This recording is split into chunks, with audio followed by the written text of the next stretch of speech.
Kita baca bersama-sama 2 Timotius 2 ayat yang pertama. Panggilan ikut menderita. 2, 3. Sebab itu, hai anakku, jadilah kuat oleh kasih karunia dalam Kristus Yesus. Sekali lagi. Sebab itu, hai anakku, jadilah kuat.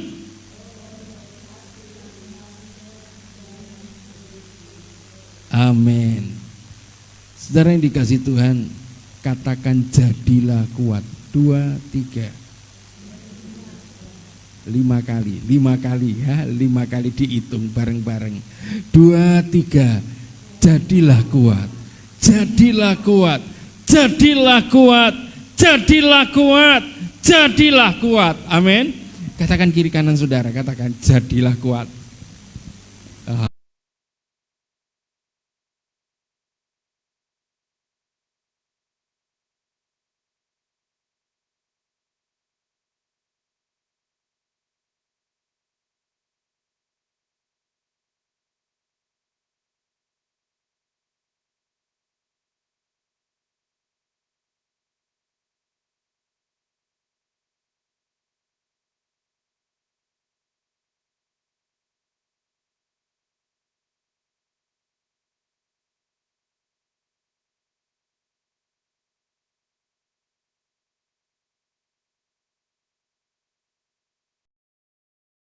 Ketika mereka lahir, kemudian saudara mulai bertumbuh, mulai berangkang, mulai terantanan, saudara mulai bisa berdiri, saudara dia mulai belajar angkat-angkat. Biasanya anak kecil yang pertama-tama, anak-anak kita dulu belajar ngangkat apa? Ketika mereka melihat mamanya, mereka melihat papanya pegang sapu, apa yang dipegang? Sapu. Dan mereka mengalami kesulitan karena sapunya lebih besar, betul? Iya, kadang-kadang sampai jatuh karena sapu itu. Namun saudara terus-menerus mereka bertumbuh di proses terus. Akhirnya mereka mampu dan akhirnya bisa saudara menjadi anak, menjadi remaja. Saudara mereka tidak akan kesulitan lagi untuk apa? Menyapu. Ada sebuah proses. Dan proses itu memampukan kita, memberikan kekuatan dalam kehidupan kita. Amin. Mau kuat? Mau kuat? Mau kuat? Harus apa? Proses. Seorang angkat besi tidak langsung dia kuat mengangkat sekian kilogram. Dia harus latihan dari hari ke hari. Nah, itu saudara yang dikasih Tuhan. Ada seorang raja yang bernama Daud. Saudara mulai kecil dia diproses oleh Tuhan, luar biasa. Sebelum ia menjadi seorang raja yang Tuhan persiapkan dalam hidupnya, dia diperlengkapi dari hari ke hari, kesukaran, kesulitan.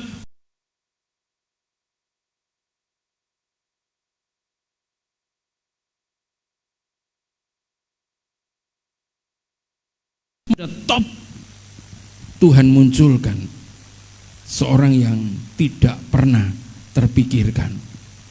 Ia adalah seorang yang saudara pekerjaannya adalah penggembala kambing domba. Orang nggak tahu saudara, pekerjaan kambing domba itu sebuah pekerjaan yang rendah waktu itu. Rendah. Saudara, mereka harus setiap pagi mengeluarkan kambing dombanya, mereka membawa kambing dombanya ke tempat padang rumput yang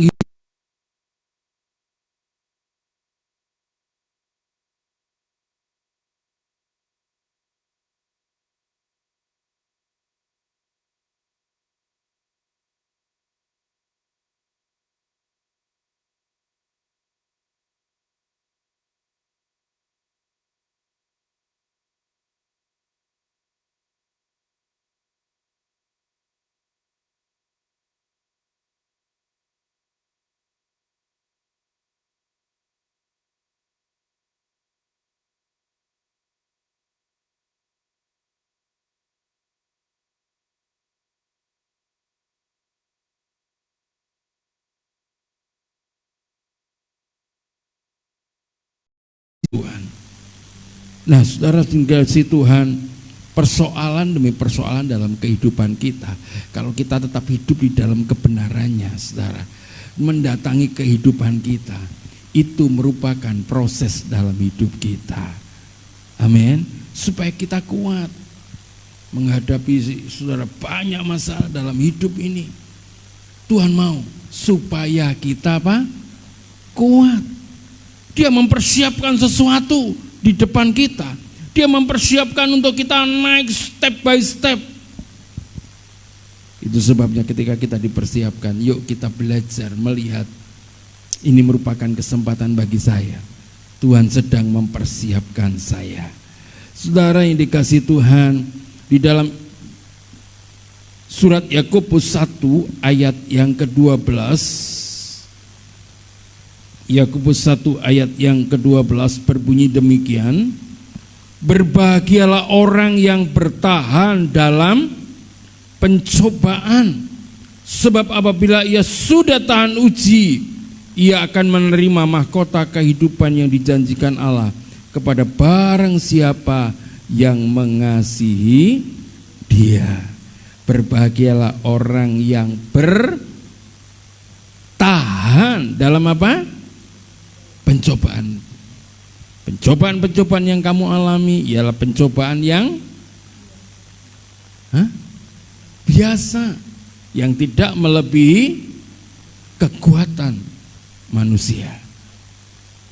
Saya belajar ketika saya baca ini, oh iya Tuhan, ketika saya harus menghadapi persoalan, menghadapi masalah, saudara, ketika kami alami itu, aduh Tuhan, terima kasih, kami baru ngerti ya, baru ngerti Tuhan, kalau Engkau sedang mulai mengajari saya untuk naik yang lebih tinggi, step by step yang lebih tinggi lagi. Seperti seorang anak yang sedang sekolah, saudara, ketika mereka belajar 1 tambah 1 sampai akhirnya dia bisa terus menerus sampai diajar dengan bilangan-bilangan kuadrat. Ya saudara, sukar sulit, tapi mulai dari step by step, mulai dari langkah demi awal, langkah demi langkah, Tuhan mau saudara dan saya menjadi kuat. Amin. Tuhan mau kita menjadi kuat oleh kasih karunia-Nya. Saudara, yang pertama Tuhan mau berkata melalui firman Tuhan ini berkata, jadilah kuat. Ya, kita tidak lemah. Ketika kita menghadapi persoalan, aduh, ketika kita kuat, aku pernah punya pengalaman seperti itu. Kalau kita punya pengalaman bersama dengan Tuhan, itu indah. Amin. Amin. Suatu saat ketika saya kelahiran anak saya yang pertama, saya dengan Pak Jamari dan Bu Jamari ke rumah sakit Suwondo, saudara. Iya, sementara istri masuk ke dalam ruang VK, ruang kelahiran, saudara, saya sendirian di sana. Tiba-tiba dipanggil saya seorang perawat, keluarga Ibu Rahel Triatmi. Ya, saya, Bapak segera cari darah. Wah, saudara, waktu itu masih pertama-tama di Pati, saudara. Nyarinya darah di mana, PMI-nya di mana, belum tahu juga, saudara. Saya tanya, PM-nya di mana? Di sana, Pak, di sana loh. Ini ke sana, ditunjukkan arahnya. Wah, waktu itu malam, saudara.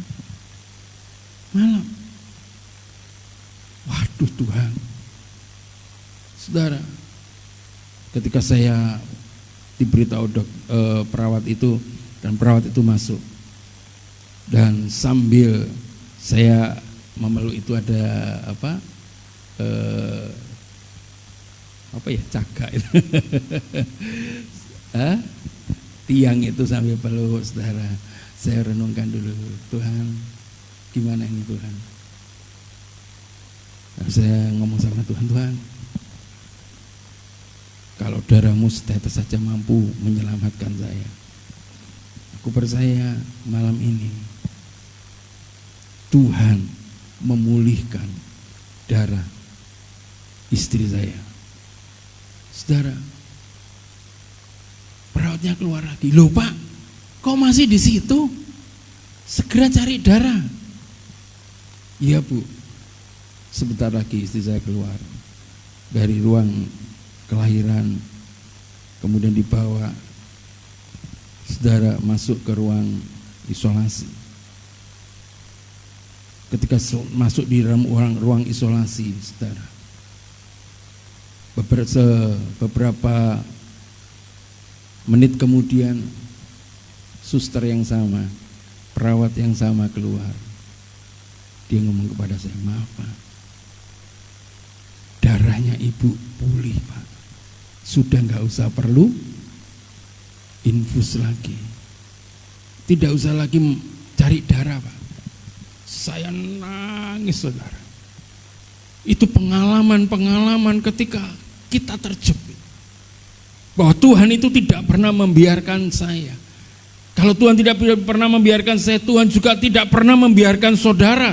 Bagi setiap orang yang percaya, setiap orang yang mengasihi Tuhan. Amin. Kelahiran yang kedua sama, saudara. Kelahiran yang kedua sama. Ketika anak saya yang kedua lahir di Kudus, ya waktu itu saya hanya dengan Esra yang masih kecil, saudara. Saya disuruh nyari darah lagi ke PMI. Tuhan, saya ngomong, Tuhan gimana ini Tuhan? Saya punya pengalaman bersama dengan Tuhan. Kali ini caranya Tuhan berbeda. Saya nggak punya orang. Saya ke PMI, saya tanya, apakah ada stok darah O untuk istri saya? Dia katakan, enggak ada Pak. Butuh berapa ampul? 2 Pak. Bapak darahnya apa? O. Oke. Yang pertama Bapak cari yang lain. Bisa tukang-tukang becak Pak. Wah saudara, ini nyarinya di mana? Masih bawa gendong Esra, masih kecil. Saudara yang dikasih Tuhan. Ketika saya mulai berpikir, tiba-tiba ada seorang, sayangnya orang itu saya tidak cari, minta alamat karena kebingungan. Dan seorang yang bawa mobil, saya yakin itu bukan keluarga biasa. Dia tiba-tiba datang dan dia berkata kepada saya, Pak, darah saya saja. Orang ini orang ngemplak. Saya nggak tahu, aduh sayang, Pak, darah saya saja diambil. Saudara, ketika diambillah darah saya, diambillah darah mereka. Kemudian kami mengucap terima kasih, lupa tanya nama, lupa tanya alamat saudara. Dan ketika darah itu dimasukkan, saudara yang dikasihi Tuhan, saya berkata, Tuhan punya cara, dan caranya selalu tidak sama. Amin. Amin. Itu sebabnya saya berkata, Yesus ada saja cara Tuhan. Tuhan mau, Tuhan izinkan persoalan, Tuhan izinkan masalah dalam hidup kita. Sebetulnya Tuhan sudah punya jawabannya. Amin. Dia memberikan kepada kita, saudara, Tuhan izinkan persoalan itu datang. Sebetulnya Tuhan sudah memberikan jawabannya dalam hidup kita.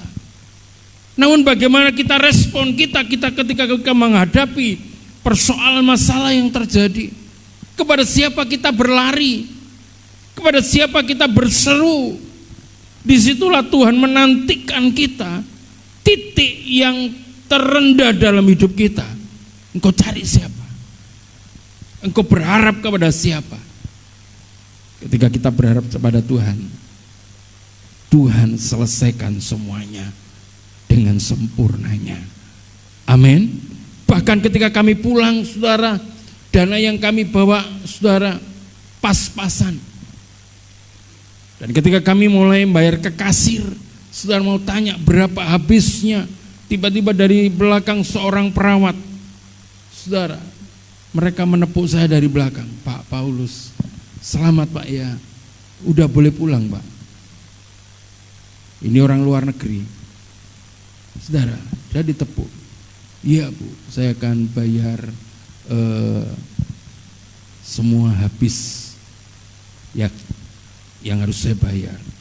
Dia keluarkan dari tasnya sebuah amplop coklat, saudara, yang masih tersegel. Pak Paulus, saya tidak bisa bantu Bapak. Ini Pak, untuk saya nangis lagi saudara.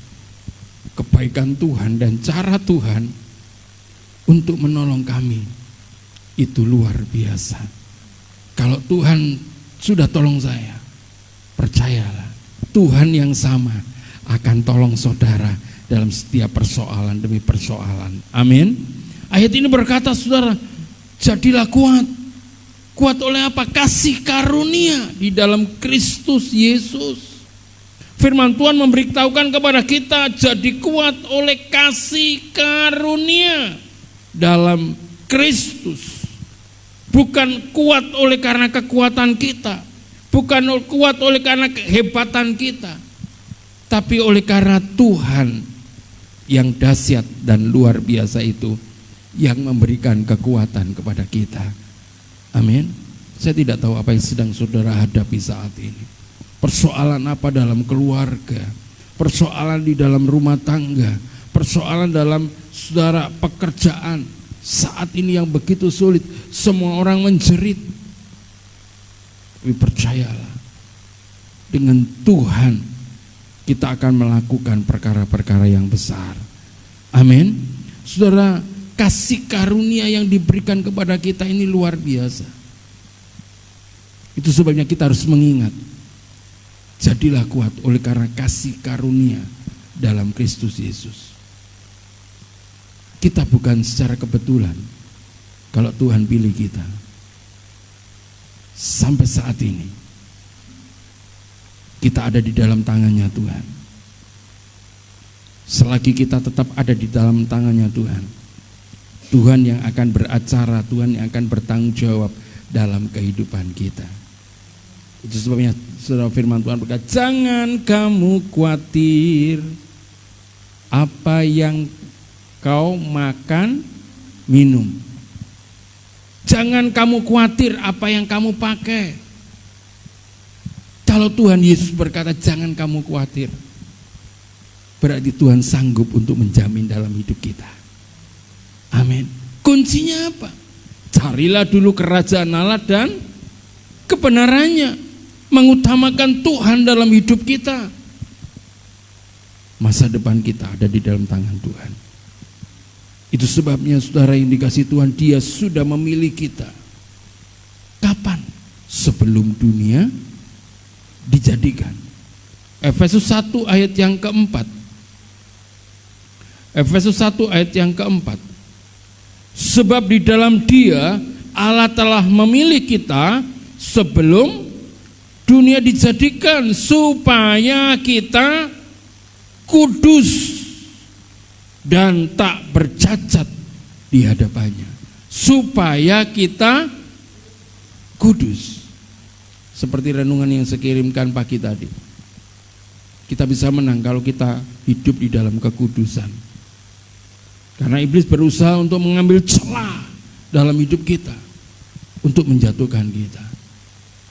Mari kita minta Roh Kudus terus memenuhi kehidupan kita dari hari ke hari, sehingga Tuhan menguduskan hidup kita. Amin. Saudara, keselamatan pun diberikan. Efesus 2 ayat 8 dan 9. Sebab karena kasih karunia kamu diselamatkan oleh iman. Efesus 2 ayat 8 dan 9. Bukan hasil usahamu, tetapi pemberian Allah. Itu bukan hasil pekerjaanmu. Jangan ada orang yang memegahkan diri atau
prajurit.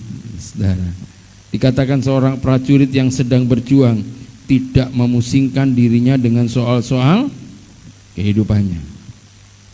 Berapa tahun yang lalu Mas Rudi tugas ke Poso, ya, dia selalu kontak dengan saya dan dia bercerita bagaimana ia keluar masuk hutan.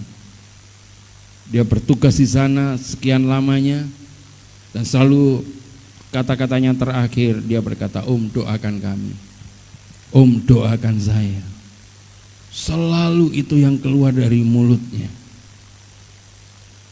Seorang prajurit, saya tanya, "Ruth, kalau di sana gimana makannya? Apakah dirangsum atau catering atau gimana?" "Wah, nggak ngurusi seperti itu, Om. Itu semua ada yang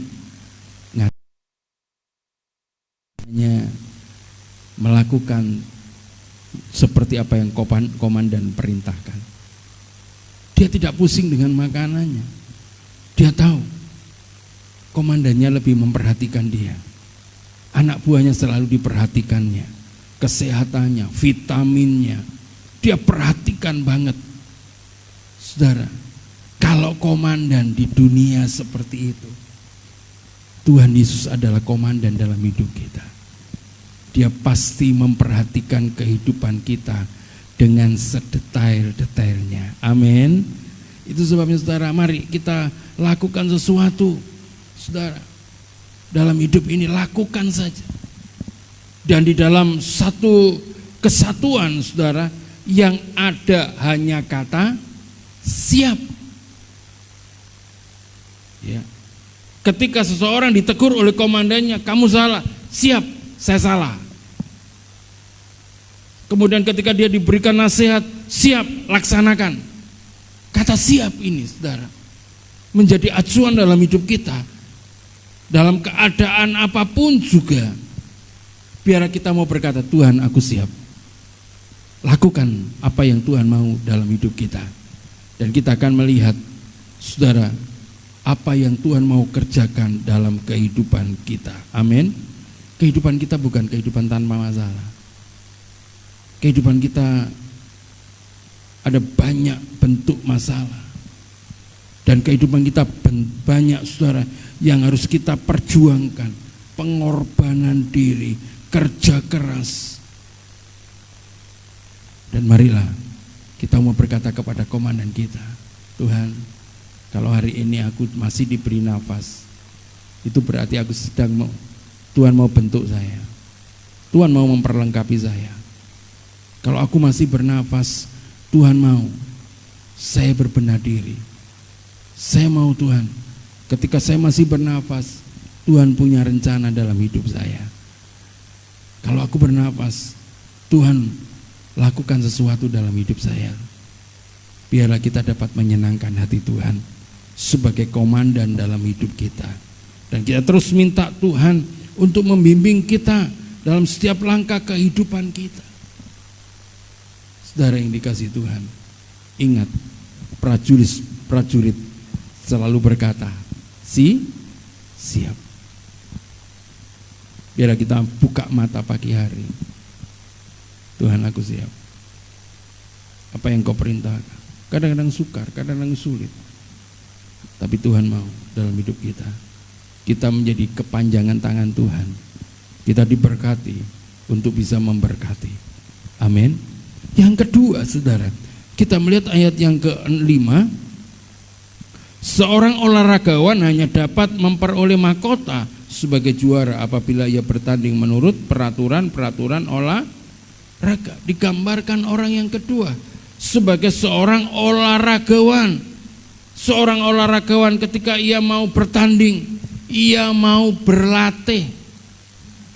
Saudara, ia harus berlatih dan mau dilatih. Ini seorang olahragawan, saudara. Dan pada saat pertandingan atau perlombaan, maka yang harus dipegang adalah peraturan-peraturan itu untuk mengikuti pertandingan. Mengapa? Kalau tidak, mereka akan didiskualifikasi, dinyatakan gugur. Yang pertama, olahragawan itu tekun berlatih. Amin. Tekun berlatih. Kemarin sore ketika saya main musik dalam doa malam, saudara, Tuhan tiba-tiba ingatkan saya, Paulus harus latihan. Sampaikan kepada jemaat di tempat ini harus latihan. Saya bingung, saudara. Apakah semua dilatih ya Tuhan dengan keyboard? Saya berpikir begitu, saudara. Saya ngomong sama Tuhan, apakah semua harus latihan keyboard? Bukan itu maksudnya. Tuhan ngomong gini, kerajaan sorga itu di sana tempatnya orang menyembah. Di kerajaan sorga itu tempatnya orang menyembah, bukan orang makan minum. Saudara, orang berpikir bahwa sorga itu tempatnya makan minum, dijamu dengan bidadari dan banyak. Saudara, enggak. Di sorga itu tempatnya orang menyembah. Itu sebabnya untuk menyembah pun butuh yang namanya latihan. Latihan itu dimulai dari diri ini, saudara, dari diri ini. Saya kemarin sempat, saudara, ketika saya ditunjukkan tante pagi Pak, ya ada baik baru, saudara, ditunjukkan seorang, saudara, dari pertanian. Mereka diundang Pak Bupati untuk menerima, diundang Pak Presiden untuk menerima sertifikat tanah, saudara. Ya, dia maju ke depan, wah, dia diwawancarai, tiba-tiba presidennya tanya, ayo sebutkan Pancasila. Wah, saudara, yang dikasih Tuhan, mulai dituntun oleh presiden sampai akhirnya selesai. Dia berkata, saya sudah menghafal, Pak. Presidennya berkata, kalau berhadapan dengan saya pasti kamu grogi, hilang semua. Iya, betul. Bapak Ibu, berhadapan dengan presiden aja sudah kita mulai apa? Grogi, apalagi berhadapan dengan Tuhan. Saya mau berkata, ayo semuanya, saya mengundang, kita ambil waktu untuk doa. Kita belajar berdoa. Kita harus belajar berlatih untuk berdoa. Saudara, itu butuh kerendahan hati. Aduh, nggak bisa. Saya kata nggak bisa. Perlu dilatih. Sudah saya sampaikan apa yang Tuhan mau, supaya jemaat Tuhan di tempat ini ambil waktu. Gak lama, saudara, 1,5 jam. Ada pujian, ada penyembahan, ada doa, dan juga ada belajar firman. Ya, ingat, kita belajar, kita berlatih dengan tekun. Firman Tuhan berkata supaya kita juga tetap disiplin. Seorang olahragawan tidak boleh makan sembarang makanan. Mereka harus takar makanannya. Apa yang boleh dimakan, apa yang tidak boleh dimakan. Saudara, dengan ketatnya. Saudara yang dikasihi Tuhan, demikian pula kita. Biar kita mau taat, kita ambil waktu untuk berdoa, kita ambil waktu untuk baca Alkitab, saudara, sehingga iman kita dari hari ke hari semakin bertumbuh di dalam Tuhan, bertumbuh pengenalan kita akan Tuhan. Ya, saudara, yang terakhir ayat 6, mari kita baca ayat 6, 2, 3. Seorang petani yang bekerja keras haruslah pertama menikmati hasil usahanya. Alkitab memberikan contoh seperti seorang petani. Saudara, ketika saya memperhatikan seorang petani itu seorang yang pekerja keras. Betul ya? Mulai pagi jenengan, wah setelah doa pagi sarapan, nenggoni sawah, nggowo arit, nggowo pacul, ya. Mulai masuk ke lahan pertanian, mulai mencangkul, mulai mengerjakan, mulai menyiangi rumput. Saudara kerjakan dengan sedemikian rupa sampai tengah hari saudara pulang dan sore hari saudara balik lagi. Ya, begitu petani bekerja keras, tiada lelah, saudara. Dan kita mendapatkan satu hal adalah hasil. Hasil. Kenapa mau bekerja keras? Sudah dapat hasil belum? Belum. Tapi apa yang dilihat? Jauh ke depan sana. Hasil. Amin. Hasil. Meskipun kadang-kadang harus mengalami kerugian, harus dikeluarkan dana untuk pupuk, untuk obat-obatan hama dan penyakitnya. Tapi seorang petani tetap melihat ke depan. Apa yang dilihat? Hasil. Hasil panen. Itu yang membuat petani bekerja keras, membuat seorang